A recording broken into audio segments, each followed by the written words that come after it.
As winter settled over England in the year 1602, Queen Elizabeth I was approaching her 70th year, a remarkable age in Tudor England, where few lived so long. She was the last Tudor ruler, a sovereign whose reign had brought the nation through an age of flourishing arts, decisive naval victories, and the first glimmers of an empire. To the world, she was still Gloriana, the radiant Virgin Queen, but behind the carefully constructed image, the real Elizabeth, aging, weary, and perhaps haunted, was quietly beginning to fade. Her once flawless porcelain-powdered face had begun to betray the marks of time. The brilliant auburn wigs that had crowned her for decades still sat proudly upon her head, but now they concealed hair that had thinned and dulled. Her body, worn by nearly half a century of political battles and personal losses, was no longer as unshakable as it once seemed. Elizabeth had reigned for 44 years alone. She had outlived rivals, buried potential husbands, silenced enemies, and navigated threats that could have toppled her throne. Yet now, for the first time, those closest to her noticed a subtle change. Her legendary energy seemed dimmed. She ate little, appeared less frequently at court, and when she did, the fire that once blazed from her throne at Whitehall now flickered faintly. Rumors began to swirl through the shadowed corridors of Richmond Palace. Whispered among courtiers and servants alike was the troubling belief that the Queen was fading. This decline did not come in a single dramatic blow. It was a slow unraveling, one made heavier by personal grief. The execution of Robert Devereux, the Earl of Essex, in 1601, had been a wound from which she never fully recovered. He had betrayed her, yes, leading a reckless rebellion and attempting to seize power, but Elizabeth had cared for him deeply. Some said her affection was like that of a protective mother. Others believed it was something far more complicated, tinged with unspoken love. Whatever the truth, watching him walk to the scaffold tore at her spirit. By her final winter, her habits had grown troubling. She spent long hours standing, refusing to eat, refusing to sleep. Servants observed that she would rarely sit, and when she did, it was in rigid silence. Her voice, once capable of rallying armies, was thin and soft, trailing off like smoke. Often, she would stare for hours into an empty fireplace, eyes fixed on some unseen horizon, as if gazing beyond the walls of her chamber towards something only she could perceive. Physicians offered tinctures and tonics. Ministers gently urged her to rest, to name a successor. She refused them all. Whatever weighed upon her now seemed heavier than politics, heavier even than the crown. And as March approached, her court began to accept an unspoken truth. The reign of Elizabeth I, one of the most extraordinary in English history, was drawing to a close.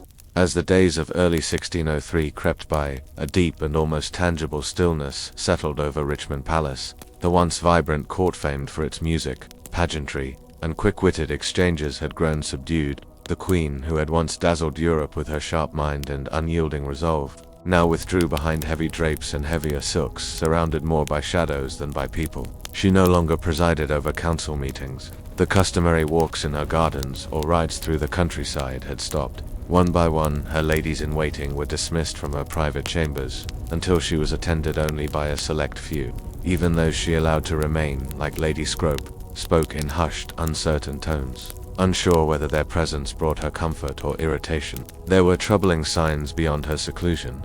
Elizabeth had begun to reject food almost entirely, nibbling at a morsel here or there, but never enough to sustain her strength. More disturbingly, she resisted sleep.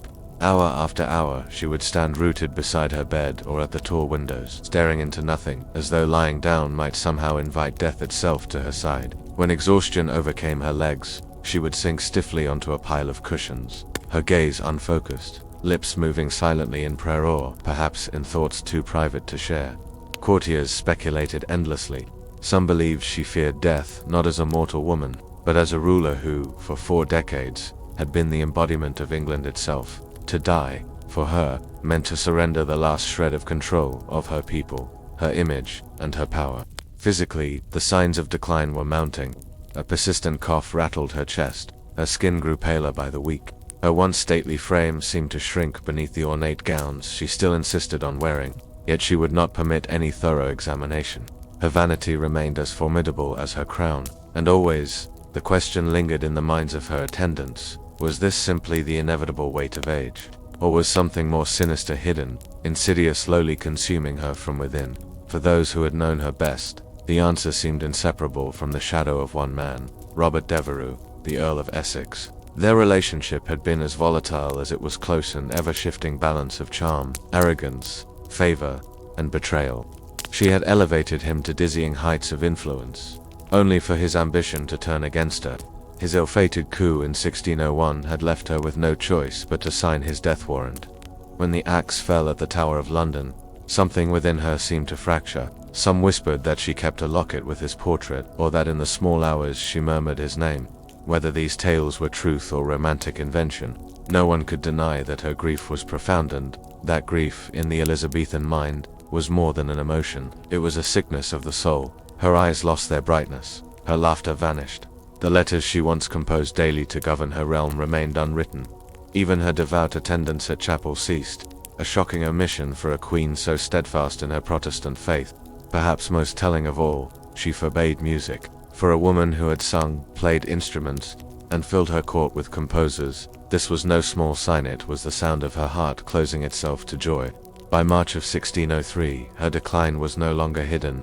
It was therefore all to see, a slow and painful unraveling. The queen who had faced down kings and conquered storms now seemed adrift in her own palace, retreating deeper into silence with each passing day. Among the many whispers that rustled through the court during those final weeks, one theory was as chilling as it was unexpected. It suggested that Elizabeth's slow decline was not caused by age alone, nor by grief or some sudden malady, but by something far more insidious, something she had worn upon her face every single day. For decades, the queen had maintained her famous mask of beauty, a pale, almost luminous complexion achieved through thick layers of a cosmetic known as Venetian ceruse. To the Elizabethan elite, this alabaster skin was a symbol of purity, wealth, and noble birth. But the powder's two main ingredients, vinegar and white lead, were as dangerous as they were fashionable. Lead, now well known as a potent toxin, was in Elizabeth's time thought harmless when applied to the skin, yet used daily, year after year, it could seep into the body, corroding health in ways that were invisible until it was too late. It could attack the nervous system, weaken the muscles, cloud the mind, and slowly shorten life. The symptoms of chronic lead poisoning read like a dark mirror of Elizabeth's final months: fatigue, deep melancholy, tremors, loss of appetite, cognitive decline, and the slow deterioration of skin and teeth.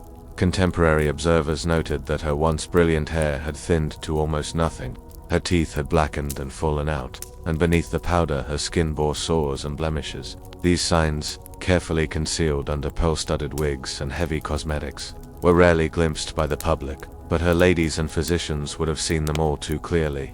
For Elizabeth, however, the makeup was not mere vanity, it was a form of armor. It allowed her to maintain the illusion of unchanging youth, to appear strong and untouched by time in the eyes of ambassadors, courtiers, and rivals. To remove it would have been, in her mind, to remove part of her authority. Some modern historians believe that the cumulative effects of this daily poisoning may have been a major contributor to her physical and mental decline. Irritability, confusion, and even her refusal to eat or sleep could all have been intensified by the slow chemical damage wrought over decades. But in her own lifetime, the dangers were unknown. Venetian ceruse was not only popular in England, it was sought after across Europe, imported and admired as the height of noble elegance.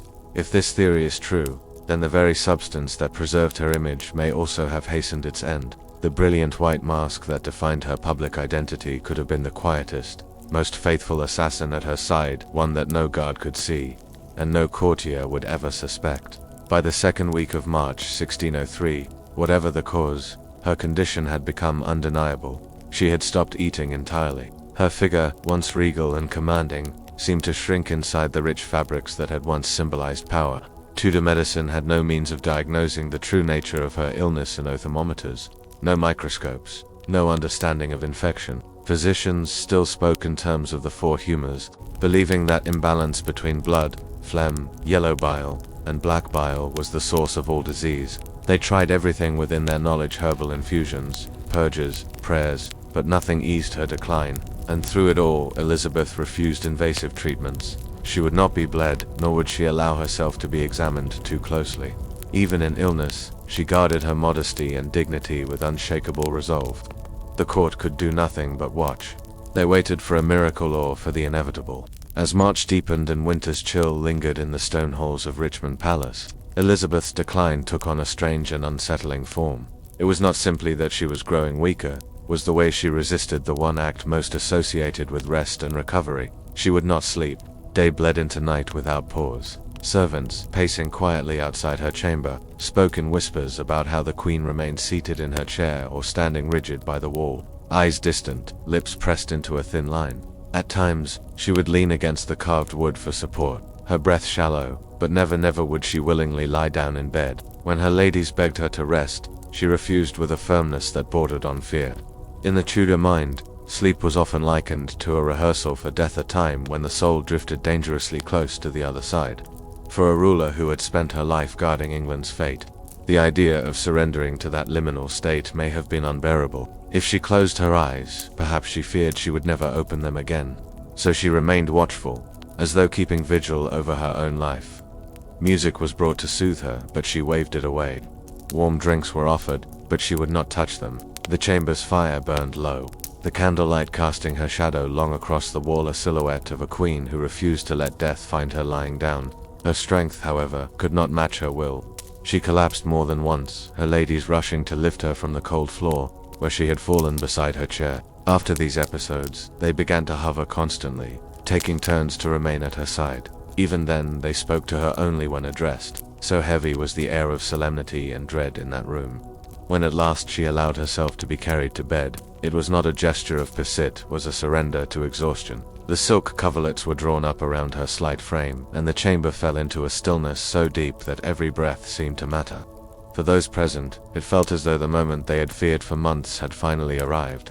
The queen lay in her bed for the first time in days, her face pale in the dim light, her eyes half-lidded, yet still watchful. This was no ordinary illness, this was the closing act of a reign. The Tudor dynasty, which had ruled England for more than a century, now rested in the hands of a woman who had always refused to be anything less than sovereign, even in weakness. Outside her door, the palace held its breath. No proclamations were issued, no bells tolled. Within the queen's chamber, time seemed to slow to the pace of her fading strength.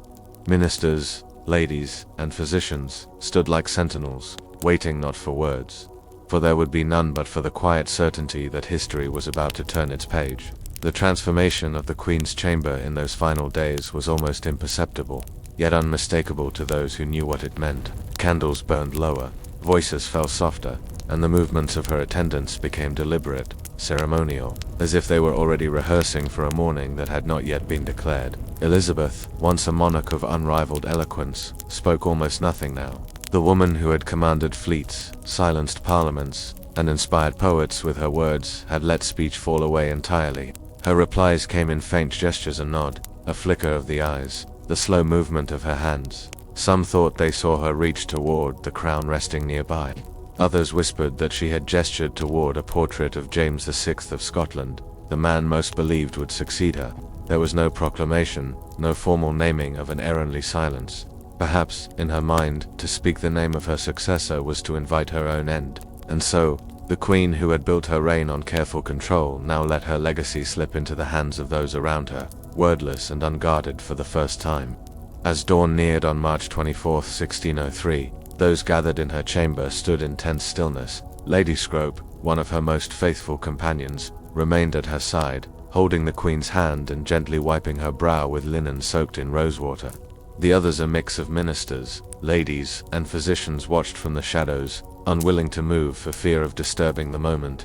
There was no dramatic gasp, no final, stirring phrase to etch into history. Instead, her breathing simply slowed, and then ceased. A heavy stillness filled the room. For a long moment, no one spoke, as though afraid the silence might break and she would stir once more. Then, in a simple, unceremonious gesture, Lady Scrope drew a linen cloth over the Queen's face. The reign of Elizabeth I, 44 years that had transformed England from a fractured realm into a formidable power, was over. She died without the comfort of family, without a husband or child at her side, attended only by her closest ladies and the heavy weight of history itself. Outside Richmond Palace, no bells rang, no public announcement was made at once. The court feared unrest or opportunistic maneuvering before the succession could be secured. But within hours, the machinery of power shifted. Robert Cecil, the Secretary of State, moved with precision, sending word to James VI of Scotland. Couriers rode through muddy spring roads with the message that would unite two kingdoms under one crown. By the time the news reached London, the Tudor dynasty had ended, and the Stuart era had begun. Yet even as England turned toward the future, there was a hush in the era sense that something irreplaceable had passed. The Queen who had once been the living embodiment of an age was gone, leaving behind a silence no coronation could fill. In death, Elizabeth I could no longer guard the image she had so carefully curated in life. The flawless mask of state, the pearl-studded wigs, the alabaster complexion, the gleaming gowns had concealed a body worn thin by illness, age, and decades of unrelenting rule. Now, as her ladies prepared her for burial, they uncovered the truth beneath the layers of silk and paint. Skin marked by lesions, hair turned sparse and white, hands once adorned with rings now frail and bony. And yet, in this moment stripped of illusion, there was something profoundly human about her. She was no longer Gloriana, no longer the unreachable icon on coins and portraits. She was a woman who had carried a kingdom on her shoulders for 44 years, and paid for it with her body. According to tradition, her embalming was delayed, allowing time for mourning and the meticulous planning of a funeral befitting England's longest-reigning monarch to that date. Her body was dressed one final time in royal robes, the crown placed above her brow, the orb and scepter by her side. She lay in state, a silent symbol of an era, as courtiers, commoners, and foreign envoys came to pay their respects. It was not until April 28, 1603, more than a month after her death, that the great procession began. From Whitehall to Westminster Abbey, the streets of London became a river of black-clad mourners. Nobles rode in solemn formation. Clergy in heavy vestments carried crosses and banners. Commoners stood silent along the roadside, some openly weeping, others simply bowing their heads as the Queen passed for the last time. Her coffin was borne upon a grand hearse drawn by 4 horses, draped in deep velvet. Above it rode an effigy of Elizabeth, dressed in state robes, with crown orb and scepter in hand, her painted eyes open and serene as if still watching over her people. The likeness was so lifelike that some in the crowd whispered they believed it to be her actual body seated upright in death. At Westminster Abbey, she was laid to rest in the vault beside her half-sister Mary I. A reunion unthinkable in life, symbolic in death. The inscription carved upon their tomb reads, "Partners in throne and grave, here rest, we 2 sisters, Elizabeth and Mary, in the hope of one resurrection." The irony was not lost on those who remembered their fierce political and religious rivalry. With her burial, the Tudor dynasty came to a close. The line that had risen from the bloody chaos of the Wars of the Roses, that had reshaped England into a cultural and naval power, ended with her. The Elizabethan age was over. Yet her absence did not erase her presence. In the years and centuries to come, her name would become shorthand for an era of poetry, exploration, and national pride. Her speeches, her image, her cultivated mystique would enter legend. Even her silence at the end would be folded into her myth, interpreted as dignity, mystery, or defiance. England had lost its queen, but gained a story that would outlive every successor. For centuries have passed since Elizabeth I slipped quietly from the world, yet the shadow of her final hours still lingers, an unanswered question suspended in time. There was no battlefield, no assassin's blade, no sudden calamity to mark her end. Instead, her life ebbed away like a tide withdrawing from the shore, slow, deliberate, and silent. Perhaps it was simply the weight of her years, the natural closing of a long and demanding life. Perhaps it was the damp breath of pneumonia, seeping into lungs already tired of drawing the air of statecraft. Perhaps the leaden mask she wore for beauty's sake had turned against her, seeping poison into her blood with every stroke of the brush. Or perhaps the wound was deeper still, not of the body, but of the heart, cut open by the loss of the Earl of Essex, and never healed. It may have been all of these, or none. The truth has dissolved into the mists of time, leaving only fragments for historians to piece together. What remains is not the cause of her death, but the shape of her departure. A woman who had filled rooms with her voice left without a word. A queen who had moved armies and altered the course of nations chose stillness over spectacle. She met the end as she had met her reign, on her own terms, and in that silence, she became something larger than life, an idea, a myth, a name etched into the bedrock of England's story. The Tudor flame went out that day, but the glow of her legend has never faded. She had reigned alone, she died alone, yet she has never been alone in memory. For as long as England remembers itself, somewhere in its history's great hall, Elizabeth still stands crowned, unbending, and waiting for no one's permission to be eternal.